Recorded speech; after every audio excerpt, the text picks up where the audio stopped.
అందరికీ నమస్కారం. ఈరోజు మనమొక టాపిక్ గురించి మాట్లాడుకోబోతున్నాం.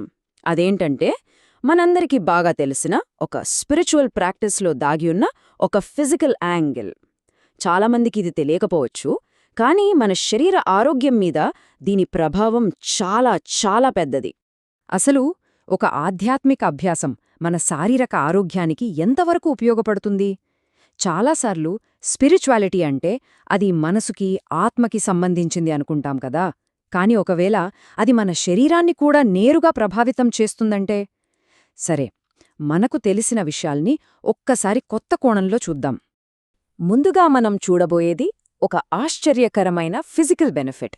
అంటే అన్యభాషలలో ప్రార్థించడం వల్ల మన శారీరక ఆరోగ్యానికి ఎలా మేలు జరుగుతుంది అనే కనెక్షన్ని ఇప్పుడు చూద్దాం. ఇది కేవలం మనస్సుకు ప్రశాంతతనిచ్చే విషయం మాత్రమే కాదు, అంతకు మించి ఇంకేదో ఉంది.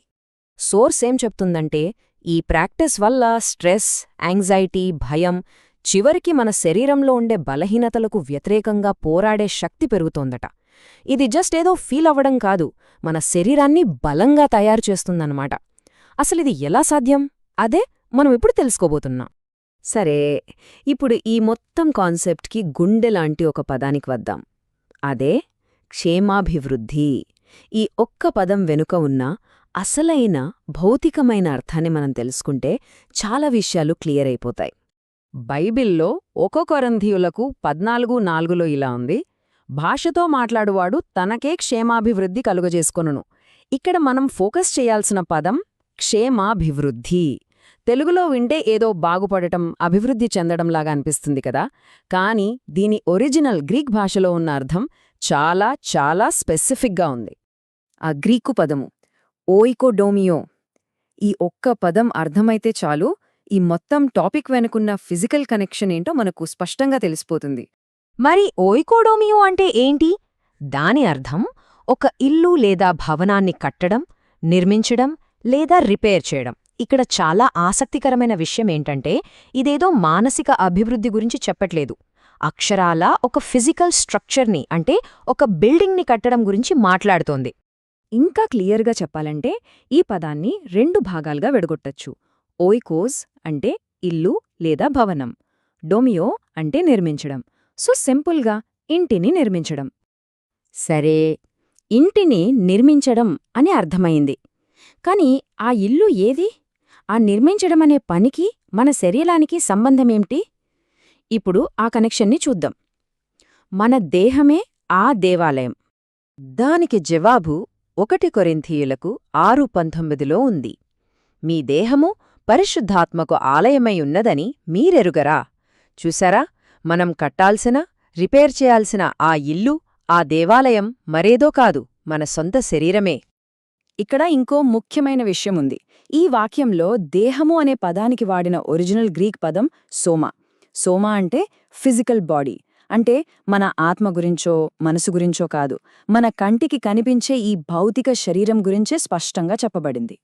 సో ఈ పాయింట్స్ అన్నిటినీ కలిపి చూస్తే లాజిక్ చాలా సింపుల్గా ఉంది. 1, అన్యభాషలలో ప్రార్థించడం అంటే ఇంటిని నిర్మించడం, ఓయికోడోమియో. 2, మన దేహమే పరిశుద్ధాత్మ ఉండే ఇల్లు లేదా ఆలయం. కాబట్టి ఫైనల్గా ఈ ప్రాక్టీస్ మన భౌతిక శరీరాన్ని నిర్మిస్తుంది, రిపేర్ చేస్తుంది.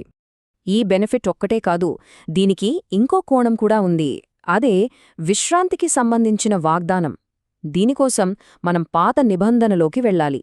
అక్కడ నెమ్మది, శాంతికి దీనికి ఉన్న కనెక్షన్ బయటపడుతుంది. యెషయా గ్రంథం 28:11-12లో ఏముందంటే, నిశ్చయముగా నత్తి పెదవులతోనూ అన్యభాషతోనూ ఆయన ఈ జనులతో మాటలాడును.